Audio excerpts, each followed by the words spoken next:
Hello, everybody, and welcome to another exciting episode of the Artcasters. Sun's out, guns out today. The topic is when is an idea good enough? Because as creative people, we get so many ideas.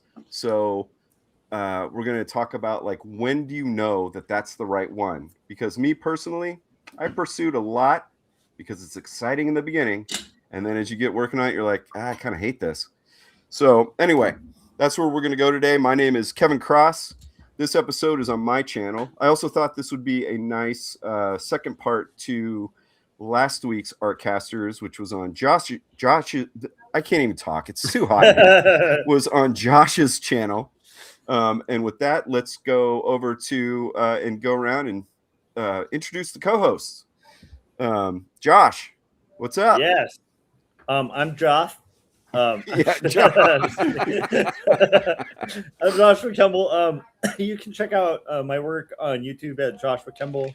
You can pre-order a graphic novel that's coming out in September. It's a 238-page monster of a book. This is just a little M blot that they send to retailers. So it's 40 pages of like a little sampler. But it's going to look something like this, but prettier. And it's about Elizabeth Barrett Browning and Robert Browning. Really well researched, done in kind of a Victorian style. And it's telling the story of the poet who wrote the iconic Sonnet 43, which is like How I Love Thee, Let Me Count the Ways, and how her and her poet husband almost had their marriage ruined by a scheming seance artist who was kind of finagling people, and so it has seances and mystery and drama. So it's like if you took like Jane Austen novels and you mixed them with a little bit of Sherlock Holmes and you like that vibe, you would really like Not Death But Love. And then also my other two graphic novels, Two Stories and Jacob's Apartment, they're all available online. So that's my wares. Yep. Hey, Josh, real quick, let me ask you, can you hold up the front of that real quick? Yes, sir. Did you do the graphic design too, like the font? Yes, I did. Yes. I figured you're so Yeah. good at that Victorian stuff. Maybe we should have an episode sometime when we talk about how good Josh is at Victorian fonts. Because, my cartoon takes place in Victorian times, so I might get to learn something. I love it. I think that would be a good topic because you and I came to graphic design and On accident, typography a In the little bit. Victorian days. almost by need. Yeah, that's right. That's So right. it's funny that both of us are kind of type nerds now. That's Totally. really cool. Speaking of type nerds, we're all different types of nerds, and my friend Scott is a great type of nerd. Hell yeah.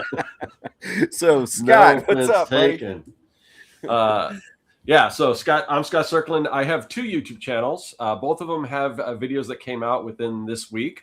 On Cirkworks Art Lab, I got a video that came out talking about character design, specifically why you should design your character first in silhouette. And then on my other channel, Retro Art Lab, I put out a video where it's me. If I was in charge of like the marketing team when Lunchables first came out, how I would have approached it. And it's kind of a fun video. And it's the first in a series of, I think, 3 of those videos. So definitely check those out, both of those. Also, this weekend is Free Comic Book Day. So go out and support your local comic book shop. And if your local comic book shop happens to be Surprise Comics in Surprise, Arizona, come out and see me because I will be signing and doing sketches and all that stuff. So that's where I'll be this Saturday from, I think, 11 to 5. So yeah, come out and see me and get some free comics. Yeah, come out and surprise Scott. Yeah. It's really hot here, so I'm going to be full of the one-liners. It's like I don't smoke weed, but it's like I'm high. Don't do drugs, kids. So anyway, let's get on to the topic. So ideas. We have a million of them. How do you know when it's the good one? Because again, like I said, I've hit that point and several times in my career, as an artist, and have a few projects right now that probably too many, to be honest. But they're things I've thought about, and I have to do them.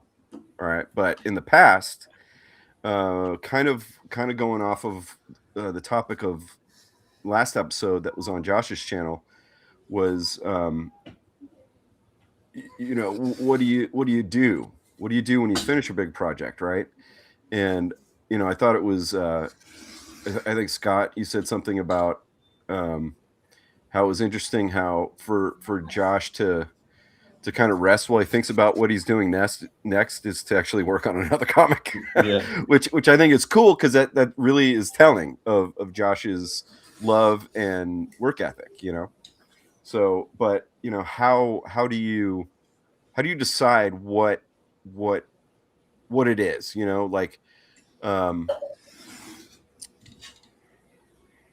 like Josh, I did watch the last episode, but I don't know if you said this or if I missed it.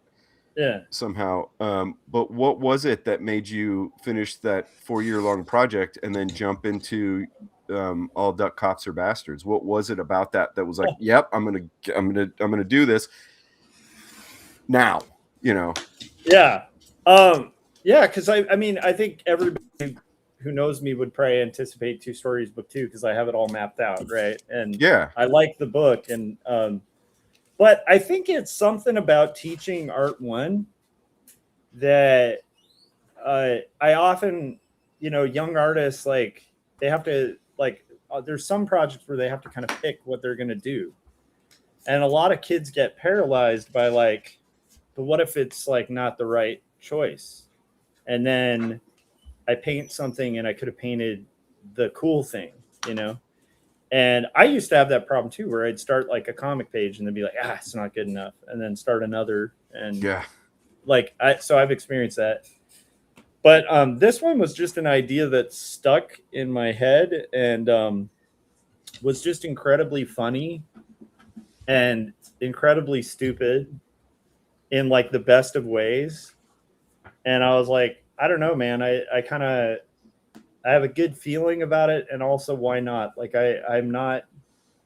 I've designed it in a style where it won't compete with the main thing, and then also just the idea just had me cracking up. I was like coming up with ideas initially as like a joke, kind of talking to a TA who works in my class. We were they're an aide for the district, and we were just making this joke about a duck cop, and then I just started riffing on it. Was like, I got to do this.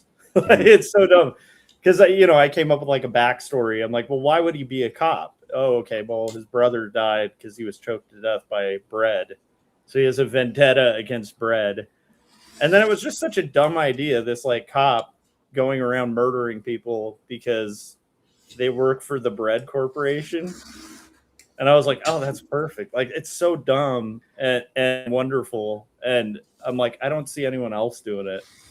So I don't know. It's hard to explain because I usually am really selective with projects. Like, as you guys know, I usually just stick to like one for like 5 years, 4 years. right. But I think for me, it just seemed like it would be fun. And also, if it isn't, so what? Like, I don't know. Right. Yeah, which is kind of new for me because like usually it's very planned out. This is a lot more kind of spontaneous and fun. Yeah. So and it's shorter form, right? So it's a little bit of like a rest from, because I feel that, and we used to talk at Big Illustration Party Time, like all the mini comics stuff. It was like, well, this is where I can satisfy myself now. Sorry, I didn't mean that. Don't take that how that just sounded. It's it, guys. Animation. Yeah. I only like to Jim, are you out there? Yeah, I only like to satisfy myself if I can do it now. That's gonna be Jim's next remix song. Yeah. No, I get what I do think it's interesting though, because I'm realizing the answer I should give, because that's like the first thoughts, but to boil it down, Kevin, you knew me back at like the very beginning of when I was starting to do t-shirt work, you know? Yeah, I was there when you were born. It was beautiful. Yeah. You were back in the 1800s, you know, it was a crazy time, guys. My mom telegraphed to Kevin to let me know, let him know. It was weird when we found out that we were Time Lords. Yeah, Anyway. it was kind of crazy. Anyhow, so but yeah, I know. I think it's like when you come up with a concept for a shirt, and back then, like you used to see these sketchbooks, but I'd fill sketchbooks with just concepts, you know? Right. And every once in a while I'd stumble upon one that just stuck. Like it was just I felt like it had to be made, and it just intrigued me, and I would have bought it. Yeah, no. And so it's kind of like or like music, you know, where you love the thing, and then if you have a sound you like and you want to make, you know, you kind of strive towards that. Like, and just to participate in the thing. But like every once in a while you get hit by like a song that sticks, you know. A lot of riffs you come up with are like meh. But there's one that maybe you're noodling with and it just won't go. It's just there. Like, well, I'll tell you, that's where some of my projects that I didn't plan on come in. Because for my cartoon, I've been doing, you know, spent a lot of time doing, and I still have more. I'm getting ahead of myself because I'm trying to not give too many spoilers, I guess. But no one cares. So, you know, I've been doing a lot of spaghetti western kind of stuff, which isn't. It's stuff I like, but it isn't my. It hasn't been my go-to. You know, been playing hardcore punk bands forever, stuff like that, and but it's that been really the fusion jazz, right? Yeah, yeah, you know me well. See. But you know, and it's been really fun and really rewarding. But you know, along the way, you know, I'm trying to figure some stuff out, and you know, ideas not coming, so I kind of end up playing something that's in my wheelhouse, right? Mm-hmm. And then in some cases, with a couple songs in particular, I'm like, well, what if I change the instrumentation a little bit and stuff like that, and then it works. But sometimes it doesn't, and then I've got this riff, right? But I like it, and so that's why I've got extra projects that I didn't expect this right now, because one is, and I think I've already said it on an Artcasters episode, is do kind of I'm gonna do another hardcore, like it's probably gonna be have a little bit more metal in it, but it's gonna be like a hardcore thrash punk metal album, and it's kind of it's because I now have enough riffs where I'm like, I keep playing them to warm up now or stuff like that, you know. And I haven't done like a real proper album since 2005, I think. And so I'm like, you know what, if I keep playing this stuff and I'm starting to add to these like little riffs and things, I'm gonna do a record. You know. And while I'm recording some of the soundtrack stuff I've left over, if I'm stuck on playing this like metal riff or this punk riff or whatever, why don't I just record that instead of, you know?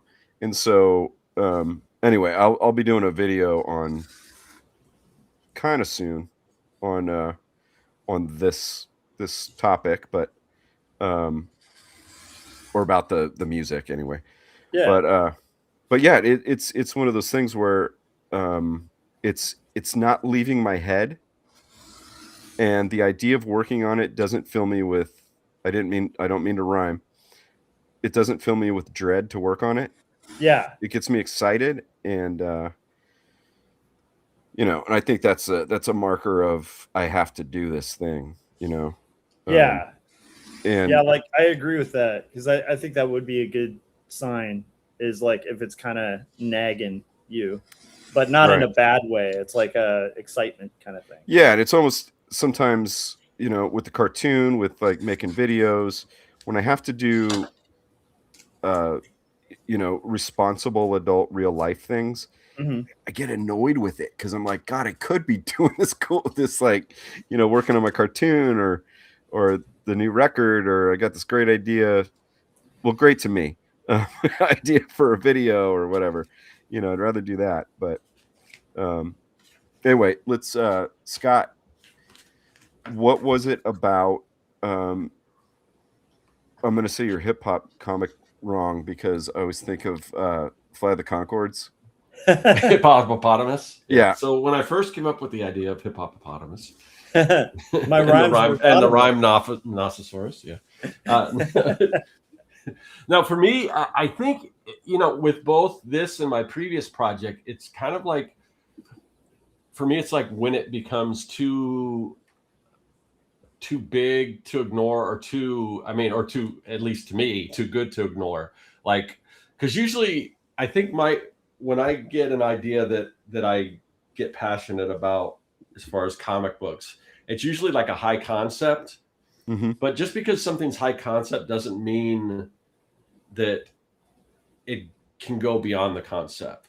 But like with Young and the Dead, it was kind of, okay, I'm a fan of Goonies and everything, but what if, and of course, keep in mind when I came up with this idea, this is before Stranger Things, even before like Super 8, before anyone had done any kind of homage to Goonies, Monster Squad type stuff that you used to see in the 80s. And I'm like, no, I love these type of movies, but what if zombies, So, and to me, I had that idea, and I had another idea. There were two ideas that I was playing around with for this thing that Kevin did called the Mini Comics Dump Truck. Basically, for anyone that doesn't know, just a bunch of people get together, they create a mini comic, they trade them amongst themselves. So you create one mini comic and then everyone trades. So you get a bunch of mini comics in return. That's the concept behind it. Yeah. So, and it's just supposed to be an 8-page story, but that's what it was meant. I'm like, oh, this is a high concept. It'll be easy to do. It'll be fun to do. I can do it in 8 pages. But then as I started playing around in the world, I'm like, no, there's a bigger story here.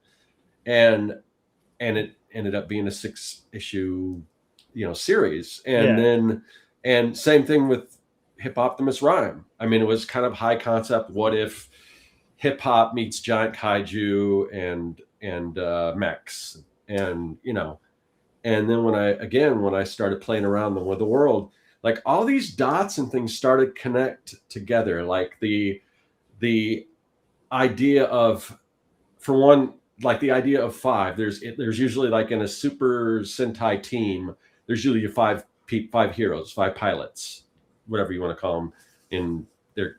I guess they're called, I forget. I don't know. They're called different things. Paladins, I guess, in Voltron. But but then there's also 4. But there's like an unofficial 5th element of hip hop, and them representing each one of the characters, and then the 5 boroughs, and all these, and having all that stuff kind of fit in, and like this is just kind of coming together like perfectly, and then just expanding from there. From what started out as a silly concept now is like it's starting to have some weight behind it. So again, usually, because I'll get a lot of weird, like, oh, that's kind of a crazy idea if you mash this up with this or whatever, but it doesn't always go anywhere because it doesn't, and with both these 2 projects, they just kind of, like I said, they just get too big for me to ignore. Like all the pieces start coming together, and like, I can't not do this. I have to do this. Yeah. So for me, that's the sign of it, at least as far as comics go. I mean, if you look at like the retro art lab stuff I'm doing or whatever, I don't know, that stuff's just kind of like, would it be funny if instead of fun dip we had sad dip and it had gross flavors in it, or just stupid stuff like that. And those are just kind of like one-off little videos, but weird ideas that pop into my head or whatever. And there's a lot of other stuff like that, but those are fun to do. But if I came up with that idea and I didn't get around to it, I'm not going to be beating myself up over it. Yeah. Whereas the 2 comic ideas, definitely, I mean, I have to do them. So I think that's sort of where I fall as far as how do I know when, you know, and I, you know, whatever the market says, that's a whole different story. But in anyone that I've talked to, especially fans of hip hop, that I mentioned this concept to, they're like all for it and they want to know more and everything like that. So that's definitely a good sign. Yeah. You know. Yeah. And but also, who doesn't love giant mechs? I mean, come on. Yeah. So, and I don't know if I've ever seen that combination before. So No. Anyway, so yeah, so it's you know, and again, even if I put it out there and it flops, it's a story I have to tell personally for me, because I was pretty much there from the beginning of the birth of hip hop, you know, seeing it, you know, I wasn't in New York when it was happening or anything like that, but as far as you know, as soon as it kind of made its way out to the suburbs of, you know, out in Arizona and everything, I was right on top of it, you know, and just taking it all in and wanting to learn more about it. So that whole world, I just, you know, I dove into for a long period of time until it kind of changed and became something a little different. And then I kind of faded out, but I still love that early old school hip hop. And I've always wanted to do something, because at the time, you know, I would write rhymes and stuff, and I would do a little DJing, but I was never that good. But now, I guess in retrospect, I can take all those things and I'm like, I can do a much better job at this kind of stuff. But maybe not necessarily me recording music, but me putting it into what I do best, is comics. So it's my chance to take something I love, just like I love those 80s kid-centric action movies like in Young and the Dead. So yeah, it's just something I have to do, you know. Yeah, that I wrote some things down for what sticks out for me, to, you know, how I know. And I had to kind of write this down in a journal, because I have famously been a real good starter and not a finisher, and changing all that. And Scott, some of the things you said, like if nobody reads your comic, you have to do it anyway. That's what I wrote, because there's a comic that I was working on that you guys know, and just, you know, if anybody wants a spoiler alert, you can see some of the pages in my latest video that came out on Monday, or some images from it anyway. But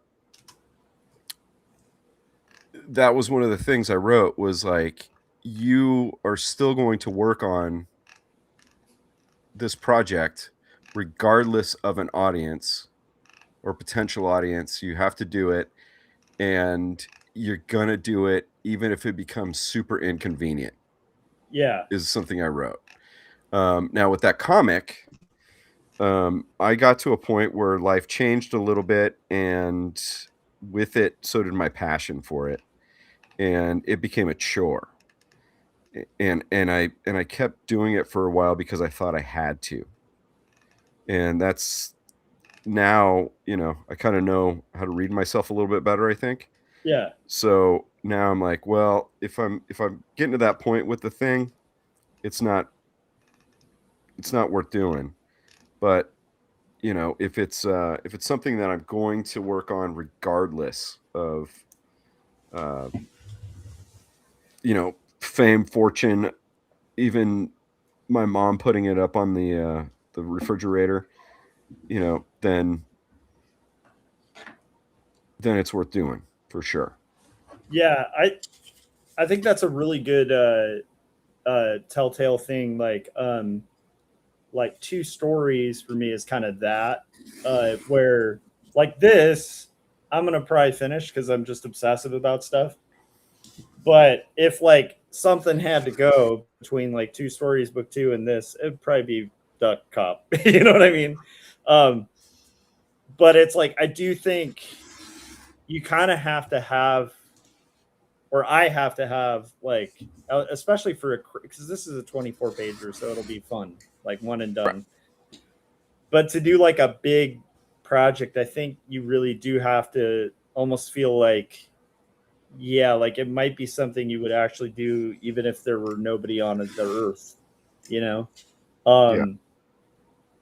Because there's going to be times where it's going to feel like that when you're working on these things, you know? So like to know it's something that's going to stick is a big deal, something you want to see in the universe. And then I love that Scott mentioned the love letter thing too. That's always a good sign too. Does it have elements of things you love in it? Right. Yeah. That's actually in my notes here. Yes. Oh, cool. Yeah. Yeah. Oh God, there's some stuff so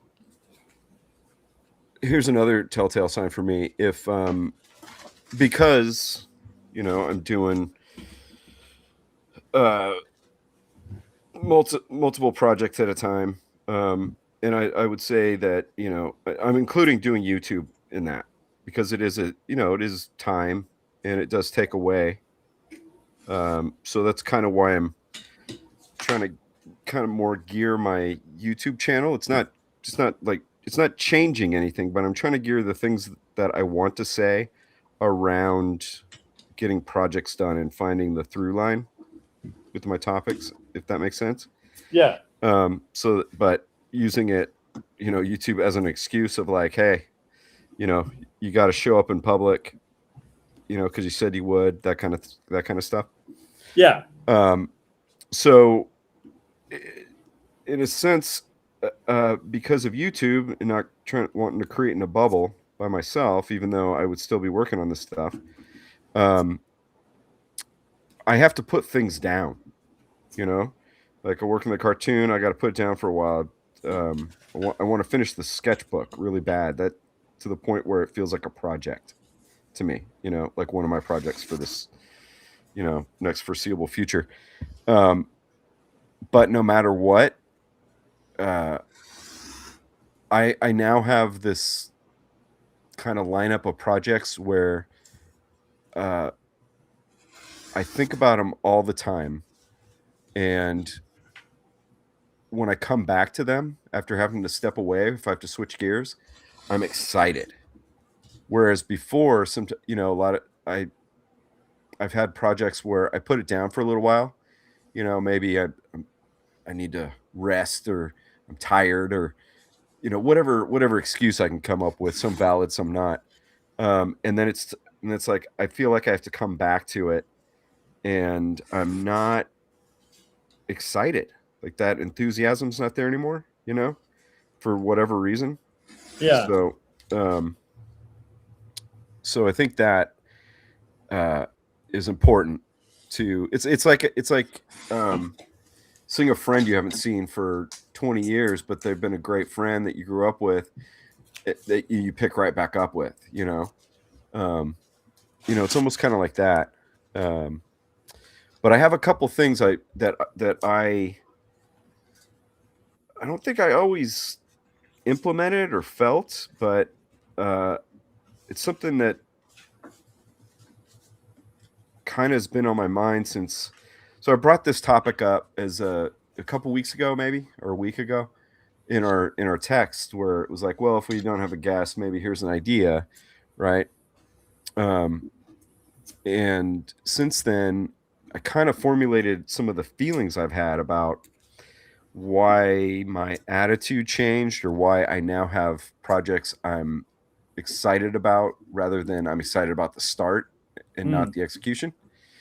So I was gonna see what you guys think. So what I realized for me is, one of the things, say like my comic book, I had an idea about what the character meant, right? And my idea was to do like 3 or 4 issues, like a trade paperback worth of story, and then the next 3 or 4 issues would be a different story with the same characters, same world, stuff like that. But you wouldn't have to read them in the trades in order or anything like that. There was that idea. I had no idea what those stories were going to be. you know, and I could tell you all day about the world, about the character, but because I kept trying to fix and polish a turd that probably wasn't ready for prime time, um, I hadn't really defined what the story was about. Mm. And so I can easily now, like with my cartoon, for example, I can tell you in one or two sentences what it's about. And I couldn't do that before. I can tell you what these music projects that haven't really announced other than here, um, what I can tell you exactly what those are going to be about in one or two sentences. Not, I'm saying, oh, I want to do a punk record again. I want to, or thrash. It's going to be like thrash punk crossover, whatever. It's more than that. There's a lot more to it. I can tell you that. So the cartoon, for example, um, I'll give you the short version. I'm only taking away a few words in the beginning, but you'll hear this in the next like month or so in a video. But the cartoon is the only one who can save Christmas is a dead man with a 6-shooter. I couldn't say that about the Monkey Mon Friend Show is the comic book. I don't know why I'm trying to be elusive about that because it's not a secret. I couldn't say something like that. I could tell you he was a spy. I could tell you he was based on Hanna-Barbera 60s cartoons where it was always a band solving a mystery. But I couldn't nail down what that mystery was. I could tell you the lead up to it. You know what I mean? It was so I think it's important now for me anyway that I need to explain what the project is, like an elevator pitch, but like a tiny one, like a simple and just one or two sentences. What do you think about that? I think that makes sense. That makes me think of I've had to take all these education classes to like get my credential and stuff, right? Right. And one of the things that makes a teacher like extremely boring to people is if they start their class and they just get into the topic at hand. Like, so in general, and this goes for speakers too, you guys will know this too, but it's like, so in general they suggest, and it's funny because in education everything you learn is like something old dressed as something revolutionary and modern. Right. But they pretty much teach you like, hey, when you're trying to engage kids, like you have to kind of get them into it by saying like, what are we doing? Why are we doing it? What did we do yesterday? Right? Where are we going? And it all kind of boils down to like good stories, like have a who, what, where, when, and why. Right. And so to me, it's like I agree with you on that. Like, I think having a good why is going to help you when you have times where you're like, ugh, I don't know, man, like, I don't feel like working on this. It's like having a why is like, it's almost like having a true north during your project. Right. Or like a theme to an album, kind of same thing. Like, I feel like sometimes if you're trying to make an album, it does help to be like, okay, I'm going to make this about monsters and or about a certain specific topic, because it'll be like a guiding light when you're in that exploring and diverging a million paths kind of thing. So I definitely relate with that a lot. Yeah, I think, yeah. What about you, Scott? Like, what do you think? Well, I think, I think now, and even in retrospect, I think you could go read through Monkey Mod and come up with that. But I see what you're saying with the benefit of having that from the start. Yeah. Driving the creativity, having the idea for the story and what it means from the start. And yeah, so I definitely see where you're going there. But I would be really surprised if you look over Monkey Mod and you can't find that through line or that elevator pitch on what it is that's going to excite people to read something like that. Well, yeah, and I mean, this question, how do I phrase this? I realize it's a little bit kind of platitudey, kind of like, yeah, duh, you got to know what it's about. And I know what you're saying, but the thing is like I was saying, my priorities changed, and so the story angle changed, and then suddenly I didn't care. Right. Yeah. No. Yeah. You know? Yeah. And so, and because I kept trying to polish this turd and turn it into something that I did care about, and it was because I had worked on it for so long that I felt like I had to, you know? Right. And then I couldn't tell you what was about at that point, because I was you know, and to be honest, I was probably running interference for myself, being like, oh, no, it'll be great, you just wait. I didn't know, you know, and not knowing what I was doing. I don't even know if I knew what I just said was happening at the time, but I know I felt it somehow. You know what I mean? I mean that. I was going to say that makes a lot more sense, because I do remember you saying that. But originally, I thought the idea why you were banning it was because you saw another film that came out that was similar. And it was that was. There was more to it than that, but yeah, that was a big thing. Yeah, and I felt I did feel a little like that when Super 8 came out, because it didn't come out long after I made the first issue. But somehow I had to, like, okay, it's different enough. There's no zombies other than the film the kids were making was about zombies in the movie. And I'm like, oh, that's kind of interesting. There's similarities, but that's because I'm not basing it on I'm basing it on something that I think the people that created Super 8 wasn't J.J. Abrams? I don't know. I think so, yeah. Yeah, or I don't know if he wrote it or whatever, or at least I know. Wait, did it have like a really good hook beginning and a kind of fall aparty ending? I remember. If so, it was J.J. Abrams. Yeah, well, no, I get it. Okay, no, I remember really liking the movie, and it's like, okay, but I mean, J.J. Abrams obviously grew up with those Spielberg movies just like I did, so it was something in the zeitgeist. So a lot of those influences, people my age are probably going to tap into some of the same stuff when they're creating their project. So it's interesting, because I just saw this and maybe I just never caught it before, which is weird because I've seen both films, but I just saw on Instagram, I don't know if this is something new or if it's been around for a while, but it was basically comparing shots in Aliens, James Cameron's Aliens, to them. And it's basic. You can tell. I mean, there's no doubt that he took tons of influence. Almost like how Airplane was a remake of like a bad disaster movie, and they basically took the whole script, not to that extent with Aliens, but they took the whole script, only made it a parody. You're talking about the ant movie, the giant ants. Yeah, wow.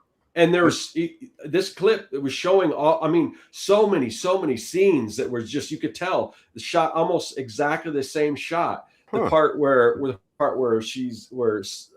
Ripley's, has the flamethrower with the eggs, the part with the ant are you ripping talking about apart. the ant movie? That's what. Yeah, that was filmed over near Josh's house. Yes, that giant anthill is not too far from here. Sorry. Yeah. Them, no, but yeah, I'm starting to connect it because, like, I could almost see. Yeah, and I don't know. I'm sure there's interviews with James Cameron. He may have even come out and said it. I was watching them, and I thought, what if I just took Aliens and did that? But it's something still. It's still original. It's still he's taken. I mean, a franchise that already existed when Ridley Scott created it, or or directed it anyway, and then and putting his own spin. But that spin was totally influenced by them. It just that is so interesting. I never. Yeah, you'll have. I'm sure if you did a search like comparison them and Aliens, you'd probably find it. And just watch it, because I was like blown away. Like, oh my, there must have been like 20 different shots. I love that movie. Yeah. It's so bad. But it's like, I'm thinking about the through line and the pacing and the plot. Yeah. And I think you're absolutely right, Scott. That's crazy. I'd never seen that. Because sometimes they'll do things like that and you're like, okay, you're kind of stretching a little bit. But this was like, oh no, it's all right there. That is so funny. Yeah. I mean, that also makes sense because at the time that people were making films like Alien, they Yeah. would have been influenced by Yeah. them Yep. and you know, This Island Earth and all that kind of stuff. Yeah, I mean, like, you know, you have like Flash Gordon and stuff like influencing Star Wars and stuff. So why wouldn't it be? You know, it's Yeah, like because I a don't. lot of the time, you know, the B movie world influences the kind of higher budget stuff 20 years later. You know. Mm-hmm. Yeah, because I don't even know if I don't think in any of the alien lore that came before Aliens, I don't think there was anything with the xenomorph, any idea that they were somehow that they were connected to like insects as far as like they would have colonies and a queen, and I'm pretty sure that was all James Cameron, and I'm pretty sure that went all the way back to them. That is so crazy. That's so interesting. I'm sorry, I just never made that connection. My mind. I is didn't blown. either. That's why I was so blown away when I saw it. And I'm like, how did I not see this? You know? Yeah, I never would have thought. That's cool. I like. That's I mean, amazing. yeah. So it makes me like want to see them again. Yeah, Well, I just it. recently watched Aliens like last week, but then and it's just weird how things like that pop up after you, and it's probably because people know what the algorithm. Yeah, because knows the what I'm algorithm's watching us Yes. all. Yeah. Right.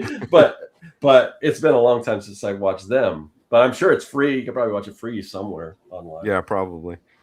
That is crazy. I'm sorry. Now my mind is like completely putting the connections there.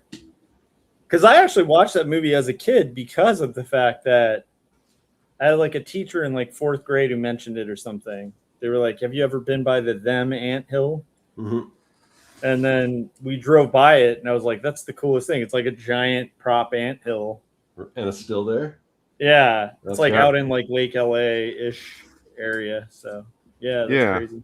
Yeah, that Which was does one of not the, have a lake, by the way, Right. for anyone. That was one of the It's- things when I was going through my divorce and was staying at Josh's for a while. That was one of the things when Josh had family time, and I was like, "All right, well, I'm going to go out to the anthill. desert and go look at weird stuff." And I think that was one of the things you're like, "Hey, remember that movie Them?" Yeah. Yeah, we don't have a lot here, but it'll be like that, or like, you know, the end of 7, the What's in the Box scene. Mhm. Yeah, that was by our prison. I don't know, man. Your spot's pretty rad. I love it. I mean, you're close to the Kill Bill church and all kinds of weird stuff too. Like some of the weird stuff I found out in the desert. Some that was so scary, but since I like scary stuff, it was kind of cool. Yeah. like I found a pile of high heels embedded in the mud, and it was, I was like, oh, it gets wet here. And I was like, how come there's a bunch of high heels? Oh, the Vegas people driving between. Yeah, anyway, so God, there's something else I was going to say that is a little bit newer for me than just diving into an idea because I want to make a comic, or I want to do a thing. I need an idea now, and that's the one that came to me, so that's the one I'm going to go for. And then losing interest because it ends up not being the good one. What was I? Let me look here. Oh, here's another thing that is more me now than back in the day is and in the chat, Paul Pate hit on this. Is he said here in the chat, I've heard someone say, picture your finished book on the shelf. Yes. So that's another thing that is different way of saying it, I guess. But whether I know that something is worth me doing is, and I know it never turns out this way, but I can see it finished in my head. Yes. It never turns out that way. There's always something that comes up. There's always happy accidents, that kind of thing. But I can see it in my head. And along with that is I can instantly see how to break that down into actionable steps to go from my idea to that finish. Now, with animation, there's some stuff that's going to be hard for me. That's maybe a little bit outside of my skill level. But I know I can do it, so I'll figure it out. But I know it, what something's going to look like, and I have like 2 or 3 versions of maybe how I can get to that outcome. If that makes sense. So for me, no longer is an idea good unless I can. And again, doesn't have to be 100%, but pretty damn close. How to execute on it. Yeah, I love that because I think that's also, I mean, obviously whenever we go over these topics, right, just for anybody in the audience, some of this stuff will be tried and true, right? Like a lot. Yeah, I mean, some of it's platitudes for sure. But I think there's truth in a lot of these things, so it's like it's worth discussing because it's like for me, yeah, for sure, like that the ability for it to be actionable is really important for me. So like even the duck cop thing was just an idea I was playing around with, and I wouldn't have really pursued it if I didn't see a way of actionably getting to a goal with it. So like for me, I like making it a 24 pager, making it like my dessert to do after I've done my meal of Quarterly Stories Book 2. That's like helped it become a reality, right? Because it's like, okay, that could actually be fun that way, right? And I also think like if it's not actionable, that also risks that fact of like the I think I talked about this on either a live stream or something. So I don't know. When I was younger, I think I mentioned that there was this girl I was dating like right out of high school. And she said at one point that I was a person who dreams when I'm asleep instead of when I'm awake. And I think the meaning being that I was a person with like a big talk and ideas, but like no action. And this, I was like a young kind of very like, I don't know, playing rock music and working at an AM PM, like at that time. But I wasn't very driven and I didn't have a lot of action oriented stuff at the time. So I remember ever since then being like thinking about it and being like, no, I want to be a person who's dreaming when I'm awake. I want to dream about things that actually get done. And and I think that's a huge part of it because it's like if there's no feasible way or path that you can envision, or if there's only one, you pointed that out too, Kevin, like if there's only one feasible path where if the dominoes don't perfectly align, the whole thing erodes. Like, I don't think it's a possible thing. No, because you're going to get frustrated, lose interest, whatever. Yeah. So you need ways to reroute and accomplish the thing and carve it into chunks. And if those chunks have to change, like it should be able to still exist, And thinking about it, that Scott, I mean, I don't know if you agree, but it sounds like your idea could work that way too, where it could be a large project. It could be chunked. It could flip a little bit. It's got some flexibility, but it's got a feasible. I don't know. What do you think, Scott, on that? Yeah, I mean, I so far I've got my outline so far is about 5 issues, but it's like there's a climax there at the 5 issues, but I definitely see that there's more where it could go, a lot more. So yeah, so I mean, I wouldn't. Or maybe even 6 issues. I don't know. But I typically don't. I mean, just having done Young and the Dead and how long it took, and I'm not planning on this taking as long because I'm going to be more forefront about this project than I was Young and the Dead. But beyond like 5 issues, I don't want to plan any further than that. But it's definitely something that could continue going on. Is that what you meant? Josh? Oh, yeah. I was mainly just noticing that Kevin was talking about multiple pathways to get there. Like, if one doesn't work, there's other avenues you could approach and still accomplish the goal. Yeah. And for animation specifically, what I'm thinking about is like, any kind of movement of action, there might be like the, the option to rotoscope because I'm not opposed to that at all. Yeah. or like a stylish idea where it's like taken from anime, where it's two drawings moving separately. Yeah. Two You shaking know, heads going. yeah, you Yeah. know, just stuff like that. You know, just coming up with um, different things for a something that's potentially difficult at my, you know what I mean, Yeah. to do, to execute on, but but I guess my point is that is not a stress, that's a difficult thing. It's uh it's fun to think about what what could be or what might be when I get to it, you know, Yeah. and having that thought of like, well, I could do this, or I could do that, or I could do this, you know, instead of being like, oh, I really dread getting to that part, you Yeah. know. um yeah, so I guess that was my point of asking or bringing that up, I guess. No, it's perfect. Yeah, I think it makes perfect sense. And yeah, I kind of agree with you on that too, because there will be times where, like, you know, when I'm working on a big project, I'll feel like, I don't want to do my comic, you know.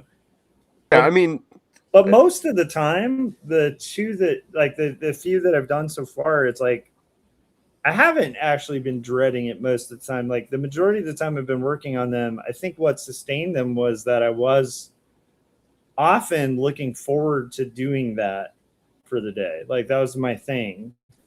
And I think that's something that is, yeah, that's a good element to kind of bring up too. It should be something you're not dreading about getting to the next part. You're kind of anticipating it, like you're excited about it, you know?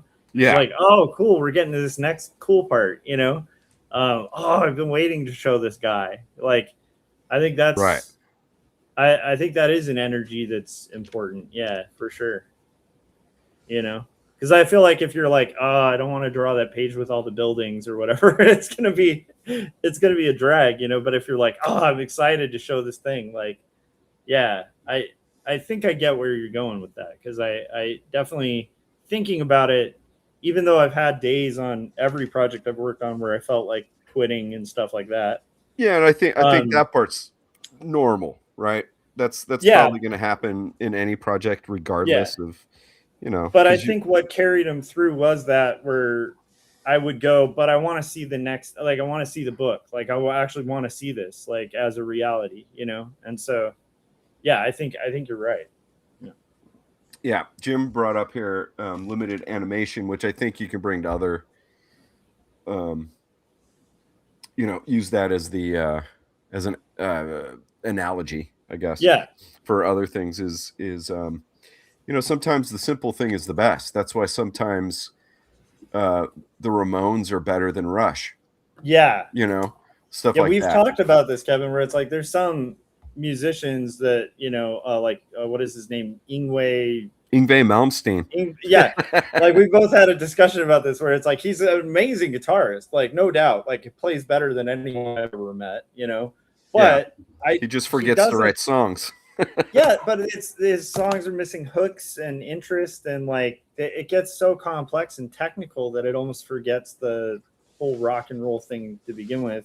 Yeah, It's like, yeah, I do like that idea of having multiple avenues. Like you could do a really crazy scene just using uh, limited animation. You know, it doesn't have to be, um, you know, frame by frame every single, you know.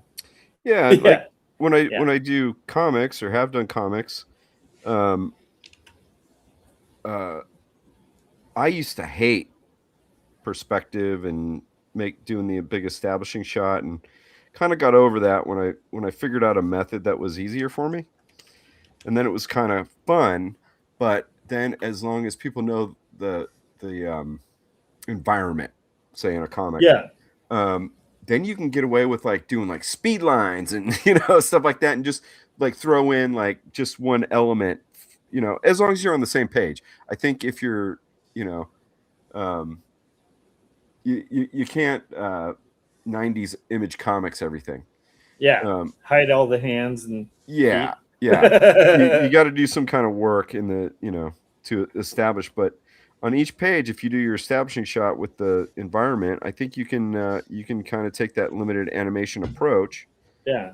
In a sense where it's like, okay, well, it's something exciting that's happening in an apartment, and then you see this in like some of the old great comic artists. They'll just put like some action happening, but in the background you see one end table with a lamp, so Yeah. you're still there. Yeah. But it's everything else is a burst and like some punch or whatever action is happening, right? Yeah. No, I love that. Same with like indie films, like if you see like really low budget like horror movies or like early noir and stuff, it's like they were scrapping together like scenes to make it look like they were in interiors of buildings because they couldn't afford full sets. Yep. And that made for like it the illusion works, And then it becomes a style rather than people are like, oh, it's really cool how they did that. It's like, well, and at the time at they're the like, time they did it because they didn't have the money. Yeah. Yeah. So. No, totally. That's great. That's a really good tip. So if you guys don't have anything you want to add about how do you know when an idea is the right one? How do you know when when you have an idea not to do it, and if you start it, when do you abandon it? If it sucks, if you don't like it, right? So basically, like, the cartoon I'm working on had 2 iterations before that I did start on as far as scripting and a couple drawings. At one point it was going to be a World War II story, and now it takes place in the late 1800s, and there's reasons why I abandoned that, right? So how do you guys know, if you've started something that's not the one, aside from, well, I'm not just super excited? That's hard for me because you also deal with that sort of sunk cost fallacy where you put so much into it. It's like you got to see it through. Yeah, that's kind of like what I was saying about, like, I was working on a comic I'd lost passion for because I was like, well, I worked a few years on this, I should finish it, but I didn't want to, right? Yeah. Sorry, go ahead. No, that's really, I'm not sure I have a great answer for that because, there's like, even with like Retro Art Lab, it, that I have so much fun doing those videos, but they do take time and they do take time away from the comics. So I'm like, should I give myself a time frame to like focus on this? And then, and then I go back and I'm like, well, that's sort of like a brand new channel that I just started. And then I look at the views and stuff, and I'm like, well, for a brand new channel, I mean, it's not bad. It's actually pretty good. I mean,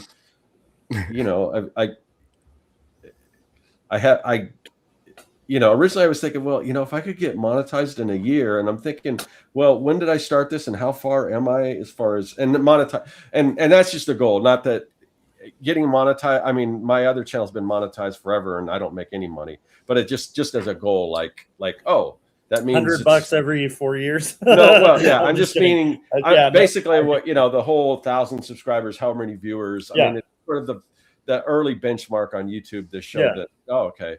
And, I think now I just got beyond 400, and I think, to that 1,000, it's, I still got time to go. So I guess it's still sort of on track, assuming that it continues to get views and stuff. So I'm like, well, it's not bad.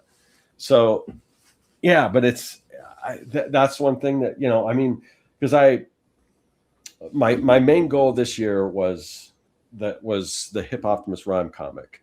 And, in order to make that happen, I knew I had to concentrate on the wax packs and stuff, because that's what's right now. That's what's bringing in the bulk of the money from, you know, my art and everything. So I knew I had to keep on top of that in order to afford me the ability to work on that. But the Retro Art Lab thing, it just kind of, that's sort of a passion project that, you know, I started off because I thought, you know, I thought, oh, this is a great idea. I don't think anyone's doing this kind of the way I'm approaching these videos. And it's like, I don't think they are. Yeah. But then there's that whole thing. Like, the problem is if you're doing something different, like something like a YouTube doesn't know how to categorize it. Yeah. They don't know if they need to push it out to the people that, you know, because who's going to be interested? Is it the people that want to make stuff? Is it people that like retro stuff? Is it, you know, because it's kind of a combination. Like, I could point to different channels that do part of what I'm doing, and they're successful channels, but maybe if you take that part and another part and put them together, maybe that's too out there. I don't know. You know, it's yeah, I know what you mean. Because there's a lot of these, like, hey, remember this from, it's always some clickbaity thing. Things you forgot from the 80s, or you're Gen X if you know, and it's like, it'll show you toys or something, and it, you know, if it's not AI, it's still somebody who for some reason can't pronounce regular words. Yeah. Talking about you know, like Stretch Armstrong, or you know, when G.I. Joe had fuzzy headed dolls instead of the action, you know, stuff like that. And those get massive views. And so, you know, maybe the channel's Retro Art Lab is too new. But then again, I think people who like that kind of stuff would be interested in, like, oh, I want to see it kind of reimagined. Yeah. You know, this is cool because, you know, I say it tons on my channel about how homogenous I think the modern world is and stuff like that. And this is like, it's bringing that nostalgia back without making it, you know, like you're stuck in the past. Yeah. You know, it's making something new out of it, which I think is great. But I might be your audience, and I don't understand those people. You know what I mean? Yeah. And there are people that watch it, and the people that do comment get it, but, you know, how do I reach a broader audience? And then there's the whole other aspect is, like, my Substack, like my newsletter, it's pretty much focused on that. Right. And even the Patreon is hardly comics at all anymore. And so it's like, you know, not that if I lost Patreon today, it's not like that's going to be a big chunk out of my income, because it's not huge for me, but it's still, there's a fan base there, somewhat, you know. So it's there. Those are the things you know, so for me, the thing that I keep wrestling with is, okay, how do I can continue to do this, but not, and still make it quality, but not dedicate as much time. So for instance, like the last video I did, so if anyone hasn't seen it, if anyone is Gen X and they remember the Time for Timer, it was this weird little yellow guy he'd come in between the cartoons and he'd talk about healthy snacks and things like that. So I thought, oh, that would be a perfect mascot for like something like a Lunchable. So I kind of combined those. So what I did with that just the, you know, I had the idea before, but so I went in and I created, within, I think, a weekend, I created all the box art and everything. And so almost for 3 videos, I've got all the footage, some, you know, and then I put the first one out. The other 2 need to be edited, but they're pretty much done. So I was able to like, and that was sort of the idea in the beginning when I started this, is like for instance, if I did like when I did like the sad dip, I might do like 2 or 3 in one video. I'm like, what if I just broke those up into 3 separate videos and get more out of my time? So that's kind of what I'm trying to do now. So nice. So my goal right now is try to figure out how to, if I'm going to sit down and create something, just create 3 videos at one time instead of one, and so put them out every other week. Timer incarnate. Yeah. or incarnate. Tomato. Yes. Yeah. No, I know exactly what you mean, because you know, pull the curtain back a little bit, my ulterior motive with, hey, how do you know a project is good,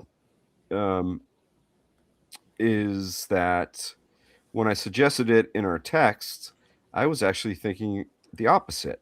How do you know when to quit? Yeah. And I didn't want to start, or I didn't want to have an episode where We it's start just on a like, down. Yeah.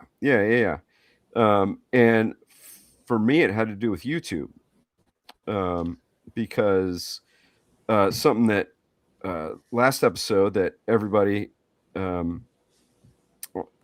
last episode was on Josh's channel. If you haven't watched it or listened to it, Scott, you said at one point, you said, I don't think I'm ever going to make it on YouTube or something. You said something to that effect. And I was like, oh God, I know, me neither. Yeah. But let me put it, I've had a little time to think about it. So I might quit. It's not going to be for a while. And by that, I mean, I'll probably quit to the capacity that I'm trying to do now. Okay. Cause I've got sort of a plan and a schedule and stuff I'm trying to stick to. And it's kind of, I haven't really exactly figured it out quite yet, because I can't seem to stick to that schedule. But anyway,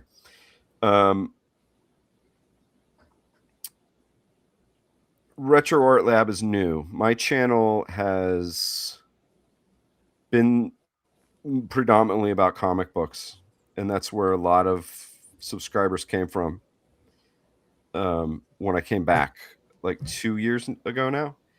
And my ideas of how I want videos edited and stuff are much different, which takes me a lot longer than they used to make.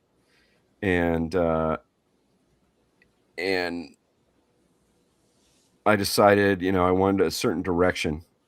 That was A new direction, or sorry, I had to bring it back. I'm sorry. Yeah, just like it's like the band. So now you know exactly. Okay, that's my new music project I was talking about. I'm in new direction now. No, but you guys we're getting back together. That's the that's right. That's the news, guys. But so it's changed, and even right now, I'm working on, for lack of a better term, the branding for my channel. Yeah. What's up there now, it's not really different. It's just the paint is going to be different. Like the whole like what if Thoreau was a punk who went to Walden? Because that's a pretty rebellious book. Yeah. But people think of it as like, oh, it's nice and soft, And I realized what's up there now, my ideas are the same, but what's up there now, it looks like somebody who would talk about minimalism on YouTube in a white bedroom with a white side table with a little tiny succulent, and that's not what my videos are, and that's not really who I am. So I'm trying to rebrand it more like, yeah, this is still it. The idea is the same, but I'm a guy who's got more middle fingers in the air, and it's a little bit louder, right?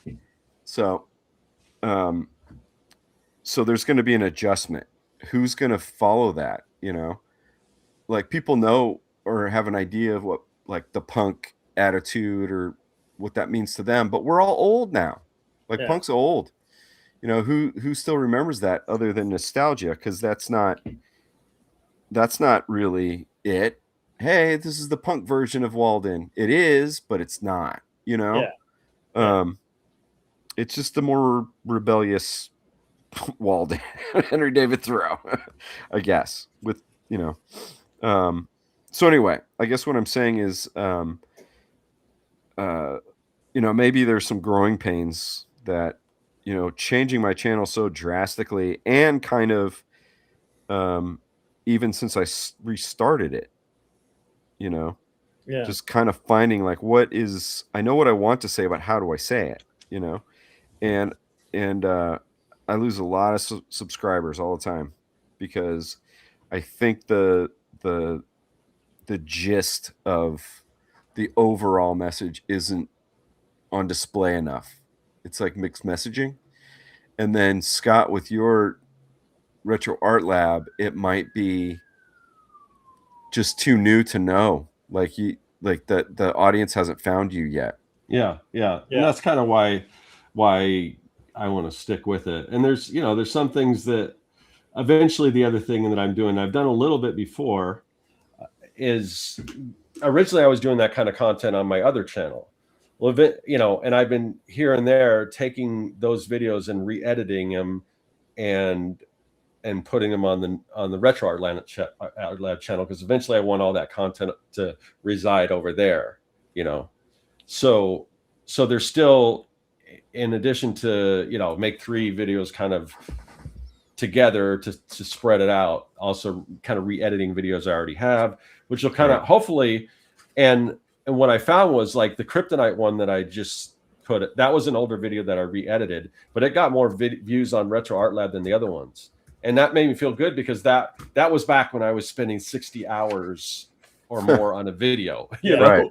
Well, so, you can tell the editing in that, the editing on that is just like way beyond what I'm doing now. But I had to find a happy medium. But whatever the case is, it still did well, even though, because I thought about that. I'm like, well, who people have probably already seen that, but most people haven't. Yeah.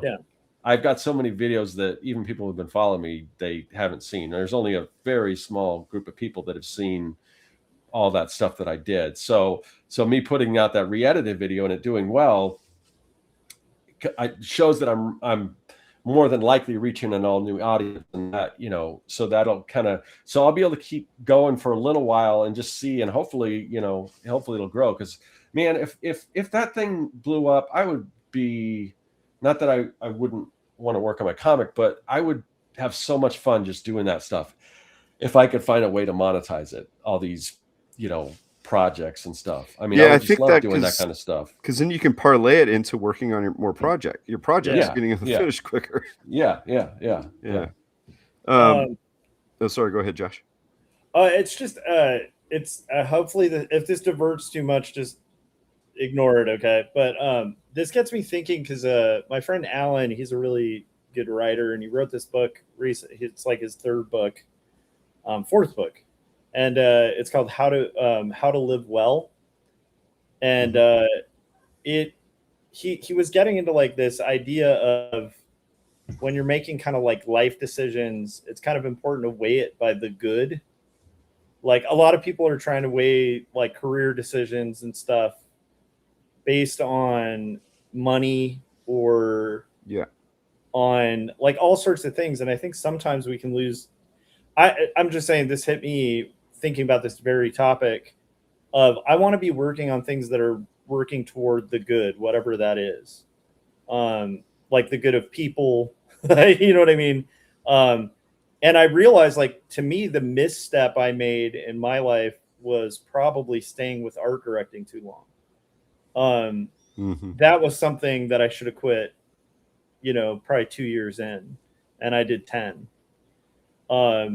And I think for me, thinking back on that, the telltale signs are like, are you working for the good? Like, if you're not the person you want to be as a human to other humans, you're probably that might be a good time to change what you're doing. And then outside of that, like for projects, I also inversely have a kind of disappointing answer, because I was thinking about it, and it's like, I think in a weird way, as an artist, you always are going to skate the line of being Ed Wood. Because but I mean, you will, because like, how will you know? Like, how do you know? Like, Ed Wood really thought he was making amazing movies, and they're kind of amazing in a way I don't think he was intending. Right. I hope that I'm not that oblivious that I can't tell.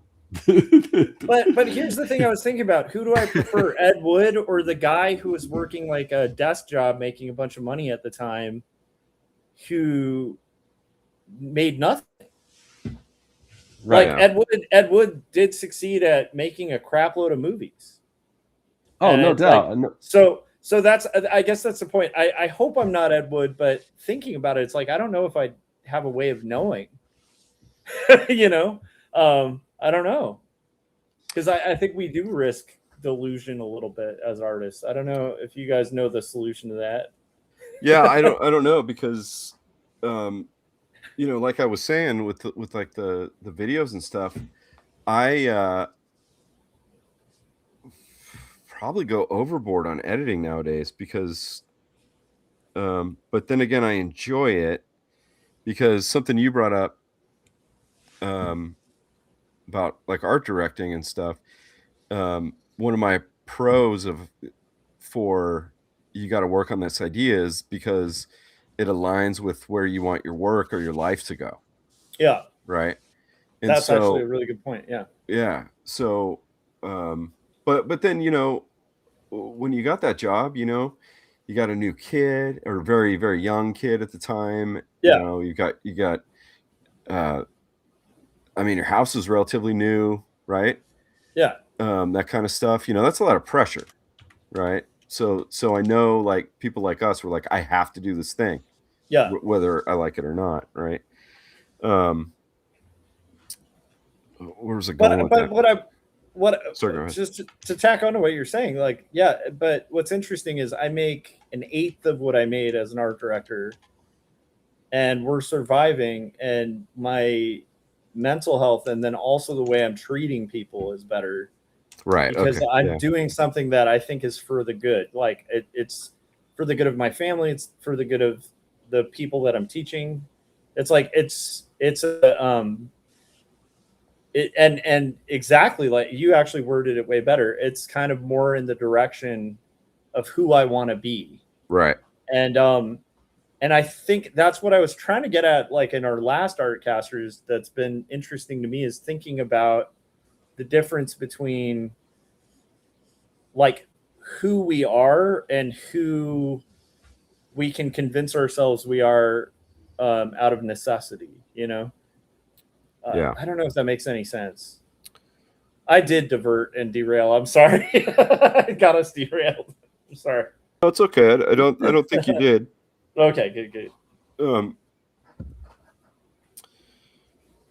Yeah, I don't know. But I do feel like that's a good guiding light, is like, is this going to take you on a path somewhere that you want to be? Like, maybe it's, I'm thinking out loud here, but maybe kind of like Scott was saying about, you know, like splitting the channels so it's a slow growth so far, but it is growing, right, Scott? Mm-hmm. Yeah. But here's the thing that's a more important thing to ask, which is, if it did explode, is that going to take you in a direction you want to go?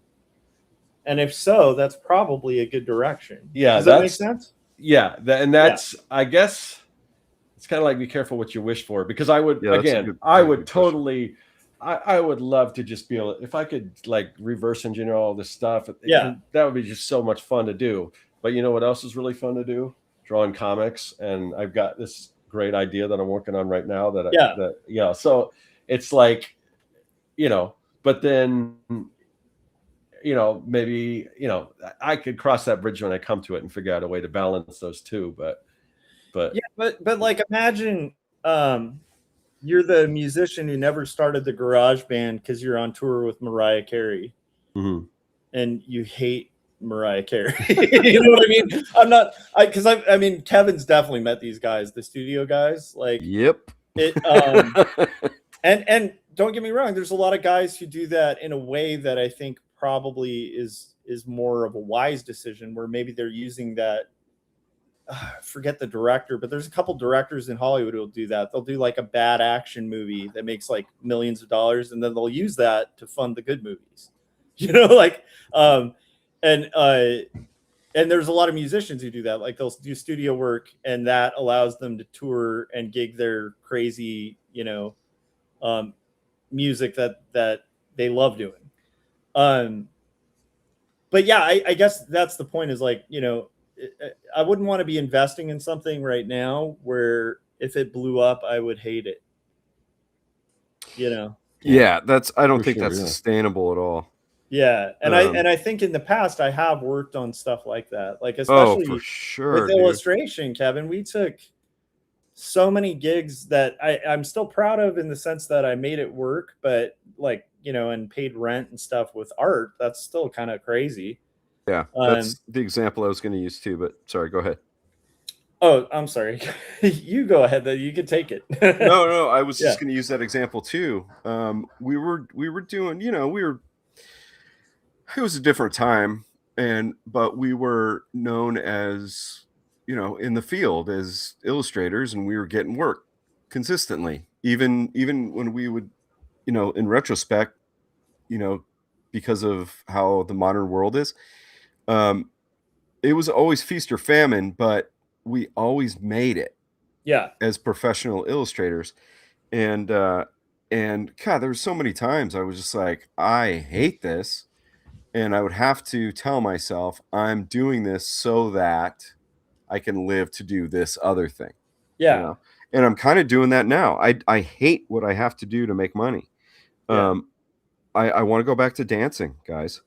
But no, Kevin's hitting the abandoned warehouses when we're off screen and dancing to his expression throughout the warehouse. yeah, come see me at Devil's Point on Sundays. No, I'm just kidding. But Just want to dance, guys. I yeah, love that. but it's I have to tell myself, hey, this is in service of escaping from this so that I can do this other thing, Yeah, Um, but yeah, so I've definitely like, especially again, like, we were young and I think we were doing Big Illustration Party Time. We were within like the first 10 years of our career. Maybe we had hit 10 years while we're yeah, each. somewhere around there. Yeah, because I think we started around the same time, if I recall. And Yeah, I think we both cut our teeth around like 2005 ish. So yeah, I started working professionally in 2000, but it was part-time, real part-time. And so yeah, it would have been about like 2004, 2005 when I went full-time as freelance, ostensibly pro whatever illustrator. But just think back, like there's so many gigs we took that in retrospect, like I don't regret making a living as an artist, but in retrospect, like I probably would have been happier taking like a McDonald's gig than a lot of the gigs I took. Like, oh yeah. So like, and now at my point in life, like if I had the option and it's not fulfilling, I'd rather just do McDonald's than that, like some of the worst of the illustration stuff. So it's like there's things that, or like the art direction thing, like it's a title that sounds really nice, but in reality, it's like you kind of have to be like, unless you're Chip Kid or something, you kind of have to be like a shill for a corporation. Yeah. And it like, again, if I'm going to be a shill for a corporation, like I'd rather pick a different thing, So it's like, I guess that's got to come into the equation somewhere where it's got to be something you actually want to succeed. Like if it succeeded, you wouldn't be trapped in a hell of your own making, Yeah. And I think that'll be worth the investment. And then if you find out you were Ed Wood, at least like Ed Wood, you like your movies. You know what I mean?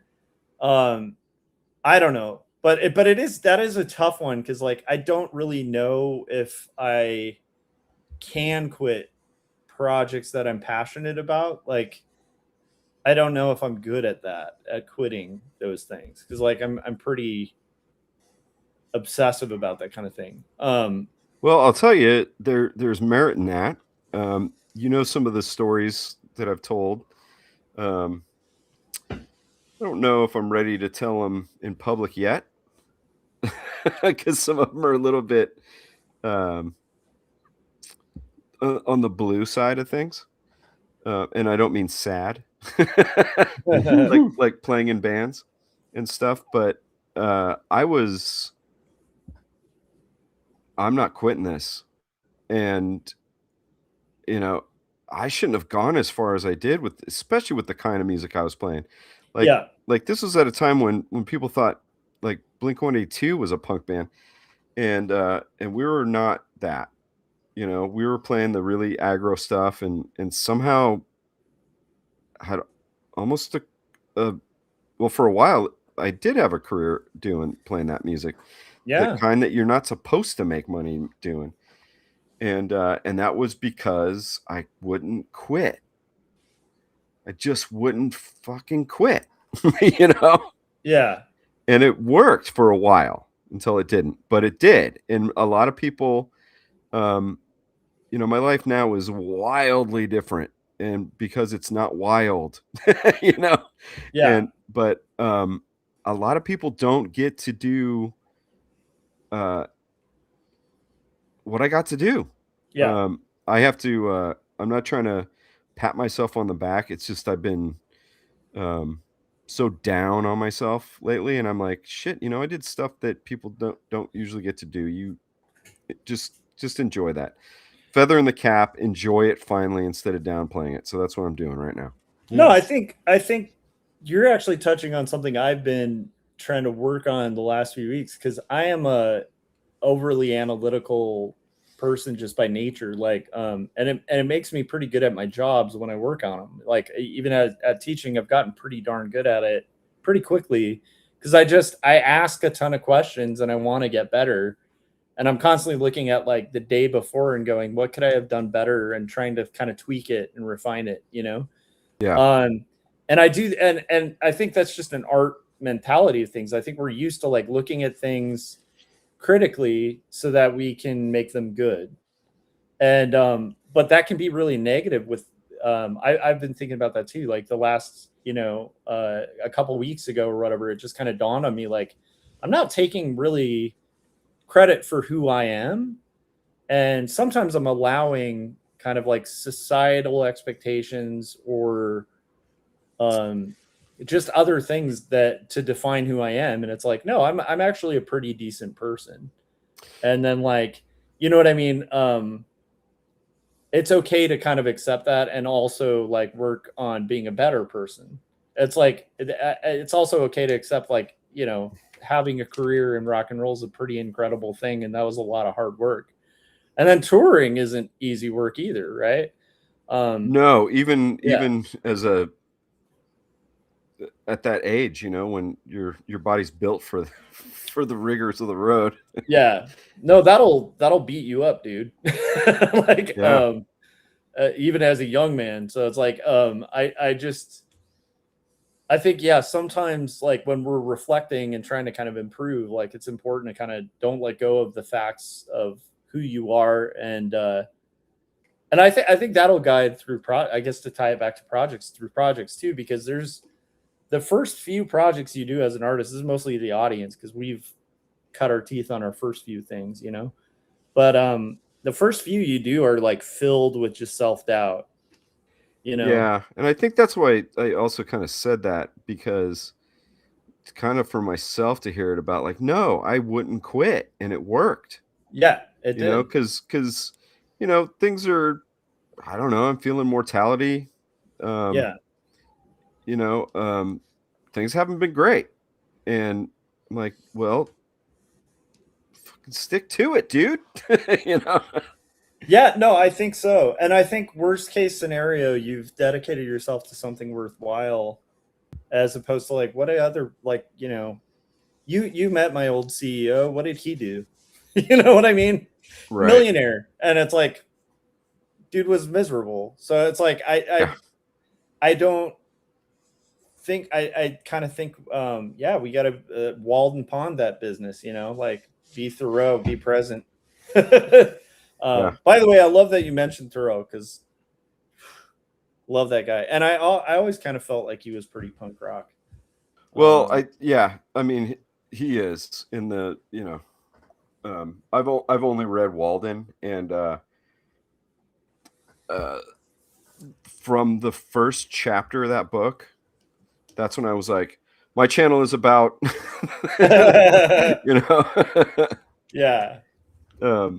It's the best chapter. I think if you're going to read any, and then decide not to, just read the first chapter and then whatever. If you like it, go on. If you kind of like it, don't worry about it. It'll hook you if you're meant to read it. You know, like yeah. But yeah. Anyway, yeah. It's very, it's very 80s punk rock. I'll say, because I haven't been real excited about what I see as the new punk. It feels too conformist. Yeah. But whatever. I'm old, so get off my lawn.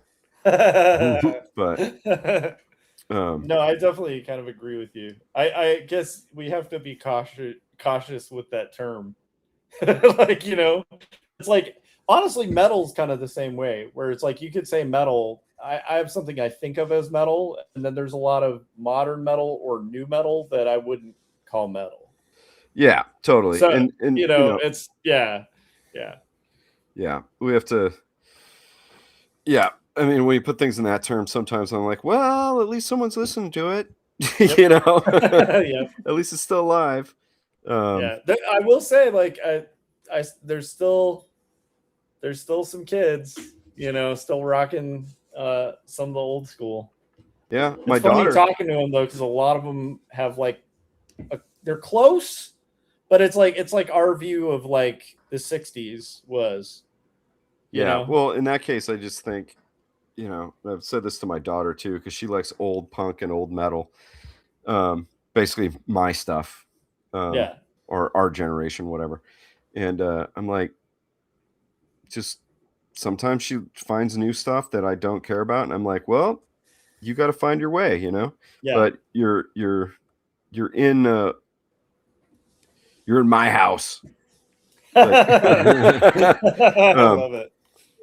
And I'm not talking about like just that, when I have her, she's living with me. I mean the punk and metal stuff, and so she might like something and I don't, and I'm just like, well, you're in maybe it'll turn you on to something that that might spark something, maybe change your life, So I say that, get off my lawn and stuff, but at the same time, I'm really just kind of like, well, maybe you're just figuring it out, and maybe that's where you land, or maybe you don't. Maybe you find something, but you're in the right area. So so keep you're going in the right with the bad section of self. the bookstore. Yeah. You're in the right section of the bookstore. Maybe that's not a book I dig, but maybe it'll lead you somewhere.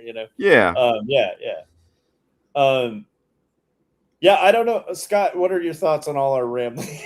Like, are we way off topic here? No, that's what the show's designed to be. So yeah, that's true. Yeah. Well, I'm excited to see, the thing you are going to finish, and like, I do think when you've stuck with stuff, you have had success with it. I think sometimes it's a longer road than we want it to be, but I think generally, like Jim pointed that out too, because like I was kind of weirded out after the second book that I did, and I got like finally was in a position where I'm not like struggling to get a publisher for my stuff, and that was a weird thing. And Jim was like, that's just what happens, man. You just like kind of keep making this stuff regardless, and then eventually stuff happens. It's just, you kind of have to be weird and stubborn about stuff. It's so true. Like, so, in the music that I like, and I mean, I like more than just punk and metal these days. I'm an old guy, but what we're talking about here is, and what you just brought up, is my first band. I was 19, so it was 1,000 years ago. Back in the 1800s, guys. Again, we were telegraphing. That's right. He was writing music by candlelight. I so happened to have a band that needed a singer, and someone who's now considered a legend, not at the time, but the singer from Operation Ivy wanted to sing for us after Operation Ivy broke up, and that opened up those doors, And at first it was Yeah. like, oh, you're the guy from Operation, or not Operation. I'm sorry, it wasn't in that band. You're the guy from Big Rig. Yeah. Big Rig that was, with Jesse from Operation Ivy. Well, that band was my high school friends before he joined, but he had more clout, so it became his band, right? And then the next band I was in, I kind of had to. Here, I've been drawn. Let me put myself on screen again. I guess I can remember what I look like. I'm liking the drawing though. Oh, thank you. Yeah, it's part of the new branding. I'll show you the logo for it before we go. Awesome. But the second band that was ready, that was one of those ideas that we couldn't stop doing. It opened the door. The door was already open a crack. We had to kick it in just a little bit, but then after that band, my ticket was written. I would just call, hey, I got this band. Oh, cool. When can you get in the studio? And I was like, do you want to know what it is? Because it might be metal, it might be goth, it might, goth, metal, punk, or just kind of all the, they're all related, really. They're all in the same realm, really. Oh no, did we lose Josh? No, I see him. Oh, okay. But yeah, it's I guess to your point, the more you do it, like with I guess I'm equating the record industry to publishing. The more you do it, the more the door opens up to the point where you can call people and just be like, hey, this is so and so. And then they know who you are without you saying I was in this band or I did this book.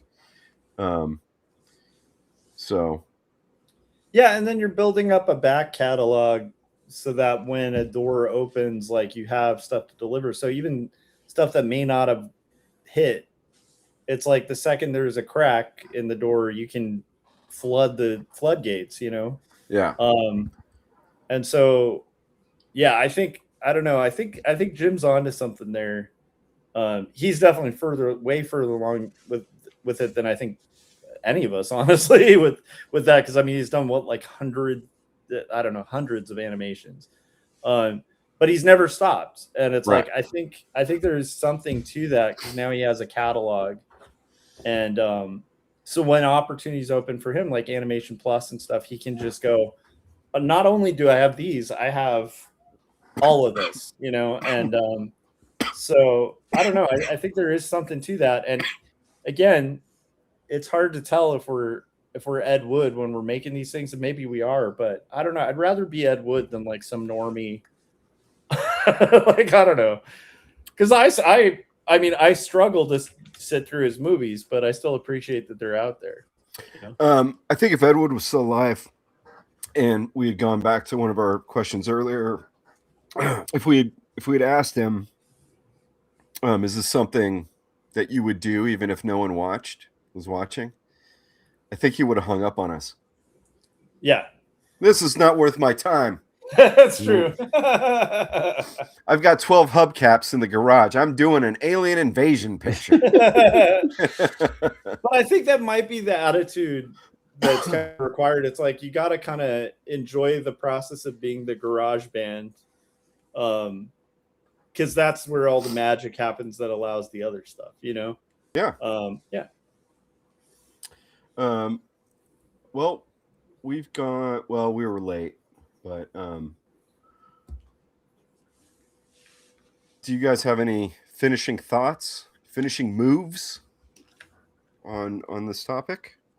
I don't. I mean, I think we did the topic justice, and I think we had a pretty good conversation. But we could ask the chat what they thought, if any of them still around. Yeah. There was something I saw Jim ask. It has nothing to do with what we talked about, but it does now because we're talking about music. He asked saxophone or ukulele, so I thought we could go around the room. He didn't give context. I need context, but I like surfing. My grandparents live in Hawaii. I spent a lot of time there. I want to eventually probably live there. So sometimes ukulele. Sometimes I don't want to hear metal or punk. I just want to sip a Mai Tai on the beach. I want to feel the breeze, sip a Mai Tai, listen to a little ukulele. I want to listen to Don Ho, Tiny Bubbles. He's got ukulele in his songs.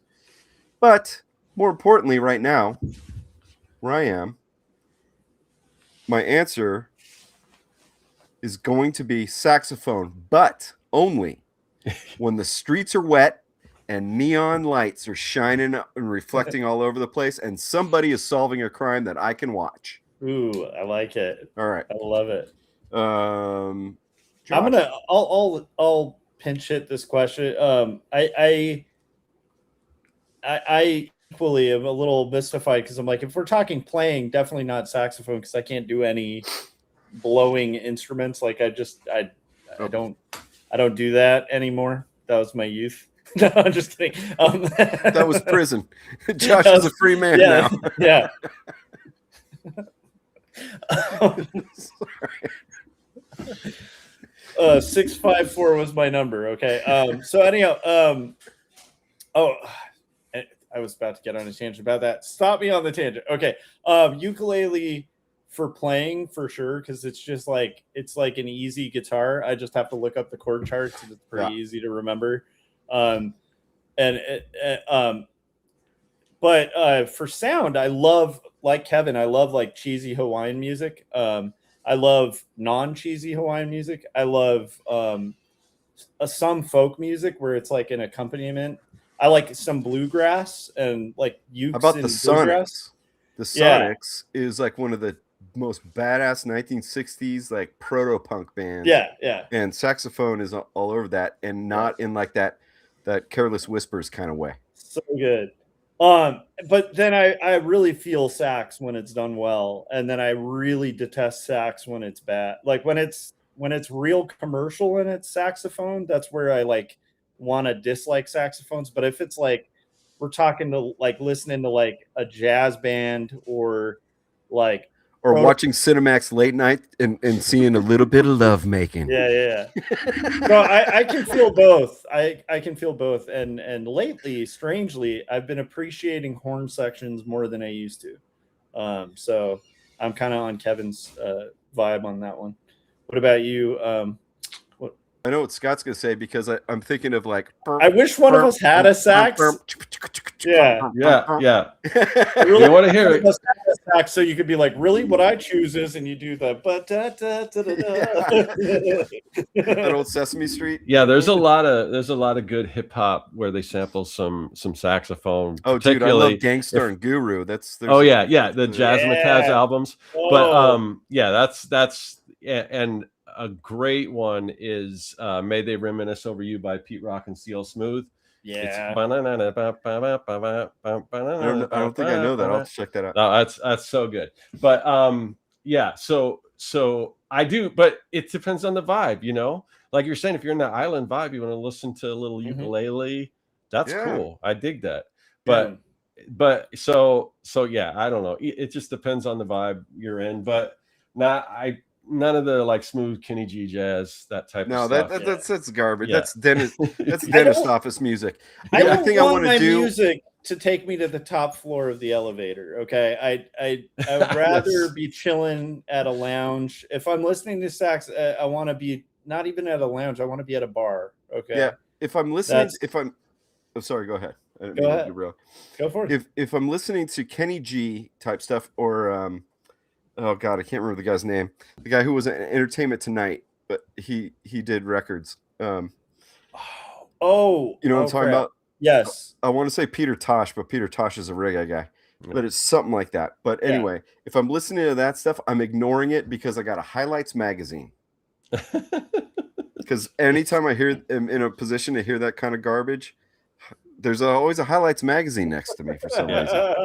Or like an old I'm like, oh, Ranger Rick is still being published? Oh, okay. Now, to be fair, there is a share of ukulele music that's intolerable as well. There's like the over hipster. Yeah. Would they sing like they're an old lady from 1930? the YouTube influencer ukulele scene Yeah.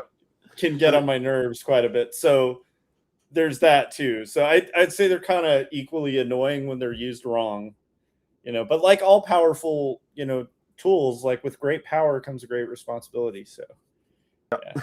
That's true. Real quick before we go, I'll show you guys. Are both of you guys looking at this on YouTube also? Not just I am, Ninja? yeah. Pulling it up right now. So this is the new logo. I mean, I'm using the same logo for my name. Will be dropped in here somewhere, and that portrait I was drawing will be also part of this. Yeah. So that's the logo. It means the same thing that's up on my channel right now. It just is the more like FU version of. I don't see it. Yeah, is it? I don't is it see gonna it pop up either. It's on probably YouTube? because There it is. there's a delay. Got it. Rather than creative living, creative defiance. But it means the delay. same thing, just louder, more FUs. I dig it. That's a crampy C there. So I like it. This was done how I think we've talked about this since Big Illustration Party time, because I know I've been doing it since then. You take a sans serif font, you tweak it a little bit, and then you drop it in, whether if you're doing analog or whatever, you do non-photo blue or something like that, or in the case of this, I just draw over the top of boring letters that I've skewed. You know what I mean? So anyway, that's it. Yeah, my delay. I don't even think my delay's caught up yet. Oh, really? So I keep watching to see if it pops up. So I love it. That's that makes crazy. me want to flip people off, Kevin. It's great. Yeah, but it's still also that Thoreau, like intentional living. But there it is. There it is. Okay, but, I see it. But man, these modern times. I like it. Yeah. John Tesh. John Tesh. Who said that? I was thinking, what's the other guy? Dave Keedman brought it up. John One of Tesh. those guys. Yeah. What's that? I forget now. I lost it. Is it Dave Cause is another one? I don't know if he played sax or he did some kind of Kenny G type stuff that was, But yeah, John Tesh. That's a better one. That's right, John Tesh. Because he was like the host of was it Entertainment Tonight? Entertainment Tonight. Yeah. And I used to know there's two chicks in particular who were also anchors on that. I don't know, anchors. It was a stupid entertainment show. But I picture their faces, and I'm trying to remember but their for name. some reason, Lisa something, and I forgot Mary something. I think Mary Hart. Mary Hart, yes. Yeah, and what was Lisa Gibson? That sounds right. I think Lisa Gibson was the one that I had kind of a crush on because she seemed like see why. She seemed like she was a little more dirty. And then Mary Hart had a haircut that was too close to my mom's. Yeah. Yeah, it's good you brought that up because for some reason all I could think of was Marilyn McCoo, but Marilyn McCoo was on Solid Gold. Solid Gold. Yeah. She was. I think she was part of the Fifth Dimension, wasn't she? Yeah, that's right. Which is we're like totally losing anyone younger than 50 here. Yeah, because Fifth Dimension you're is slightly losing me on this one. Fifth Dimension's even old for us. What was the big Fifth Dimension hit? Oh, they had a lot. Come fly away. No, that's not what I'm thinking. That's one of them. Up and away. Yeah, they had a few. Yeah. Gotta look it up, but I don't know on my phone.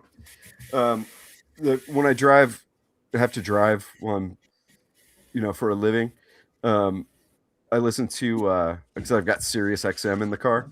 Yeah. And so I listen to a lot of the 60s Gold channel. Mm-hmm. And Fifth Dimension comes on there a lot. And there's always a song that I'm like, oh, I love this song. And then I look and I'm like, oh yeah, it's Fifth Dimension.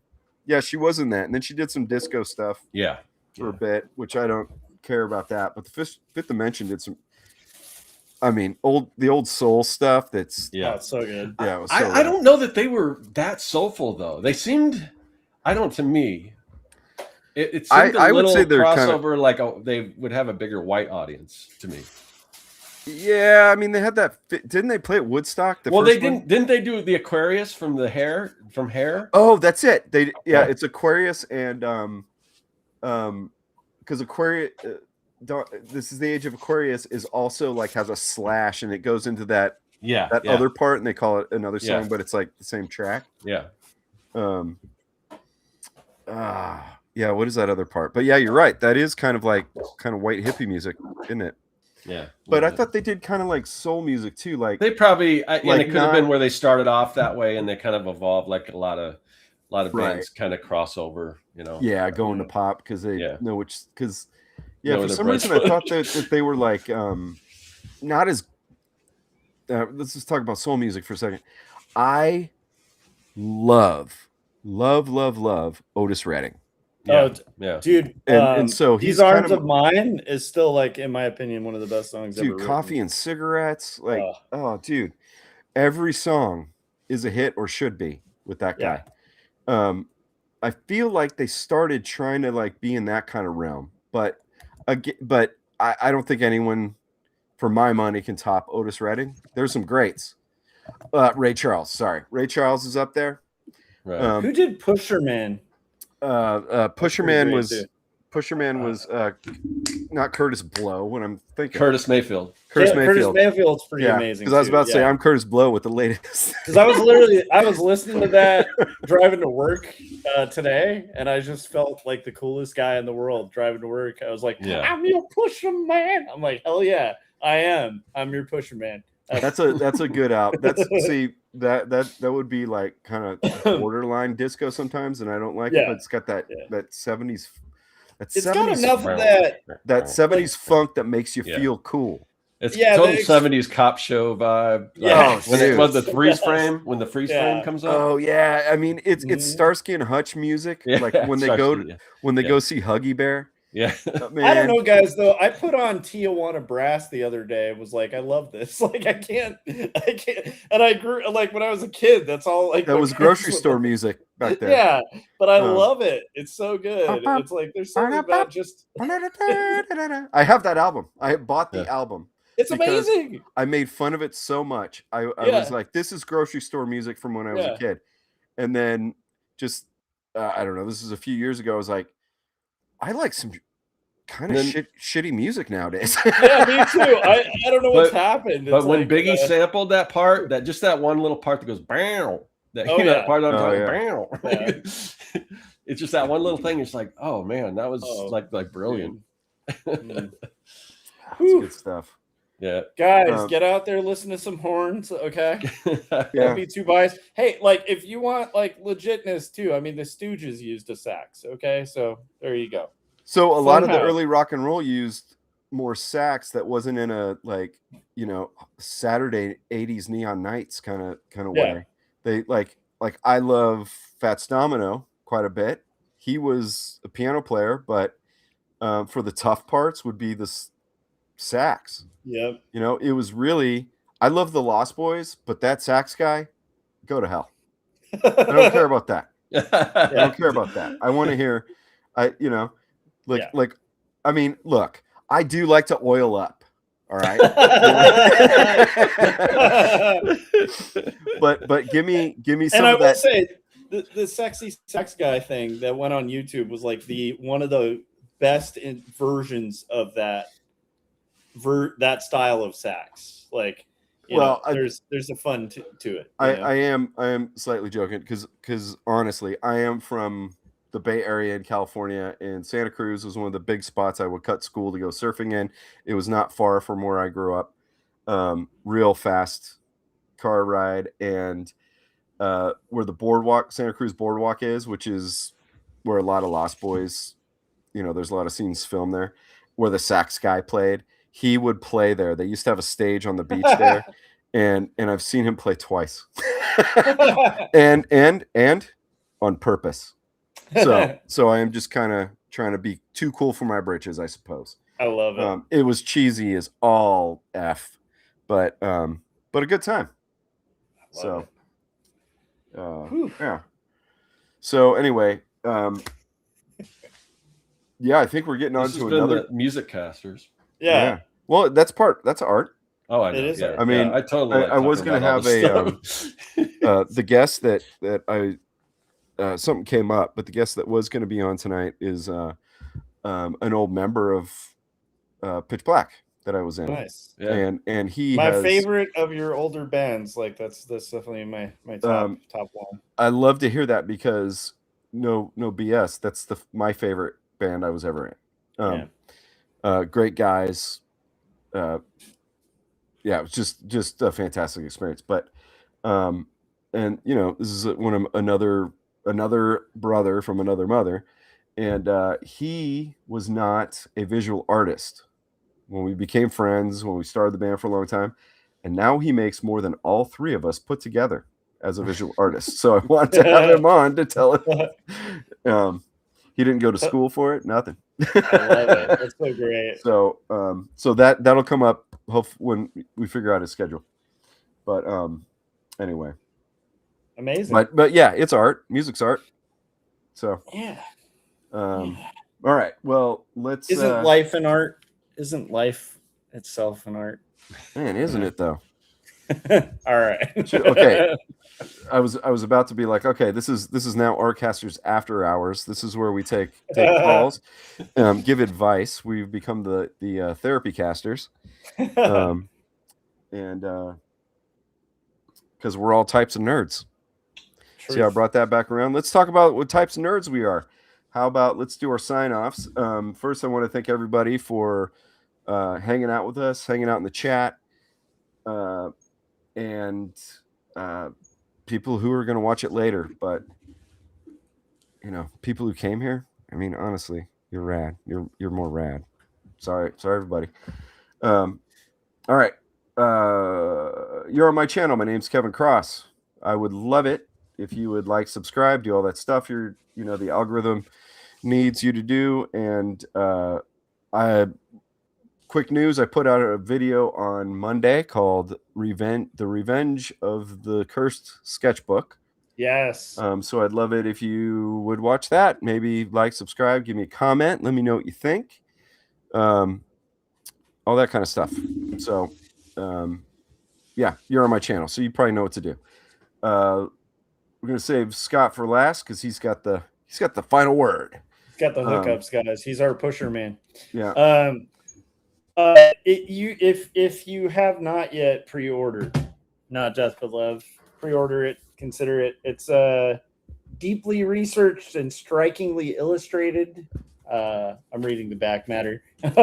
Not Death But Love puts an eerie romantic twist on the true story of the poet who wrote the iconic Sonnet 43, which famously begins, "How do I love thee? Let me count the ways." So it's cool. It's got seances. It's got travels all throughout Europe in the Victorian time. It has tension and mystery and magicians. And you'll like it, so check it out, especially if you like graphic novels and literary stuff. Also, check out Two Stories and Jacob's Apartment, my other two graphic novels. But please pre-order Not Death But Love. And if you're kind of curious and want to hang out when I'm doing a live stream sometime, check out Joshua Kimball on YouTube. Scott, let's say somebody wants to sample some saxophones and make some hip hop. And then they're like, but if it were in a mech, that would be cool. I don't know where this is going. That was a stretch. Where could they go to see something that might? If you can find a way to sample music from a comic book, then yeah, wow, give me a call. I'd like to know how you do that. But anyway, yeah. So yeah, if you want to see what's going on with my new comic book that I'm working on, I plan to kind of take you through the whole stage. We just talked about, I'm working on some character design. So I talked about on my main channel, Circworks Art Lab, when you're starting off designing your characters, it's a good idea to do those silhouettes first and then go into the detail. So check out that video. Also head over to Retro Art Lab and you can see me reverse engineer Lunchables and put my own weird spin on it. Also head over to Circworks Art Lab where you can get my wax packs and links to all my other stuff that I do. And the other thing I wanted to mention, if you happen to be in Surprise, Arizona, or want to drive out to Surprise, Arizona, or fly or take a boat or whatever you want, I will be at Surprise Comics this Saturday for Free Comic Book Day. I'll be there signing and doing sketches and stuff like that. So just come out and see me, or wherever you are. Just go out and support your local comic book store. This is usually their biggest day of the year. So help help put a little money in your local comic store's pockets and go out and get yourself some free comics while you're at it. In addition to that, this show, the Artcasters, we do this show every single week. It bounces back and forth between our 3 channels. That can get a little confusing. So in order for you not to be confused, what we did, we set up a newsletter. The only thing it does is about 30 minutes or more ahead of time. Hopefully we send you out that newsletter, and it'll let you know who the guest is going to be. If we have a guest, whose channel it's going to be on, what the topic is, so you can find us and you won't have to worry about YouTube notifying you, because they don't always do that. So definitely subscribe to that. There's a link in the description. And last but not least, I want to thank the chat. I want to thank anyone that's watching after the fact. And that's all I got. I had to look it up because as you were talking, the second half of Aquarius is, Jim called it, it's let the sun shine in. Okay. But in my head, it was Reach Out in the Darkness. Do you remember that song? Yeah. That's actually by a band called Friend and Lover. And so before you guys leave, or before I sign off, just it's the song that goes, just so that it gets stuck in your head, maybe. It's the song that goes, I think it's so groovy now that we can finally get together. And the stream is over.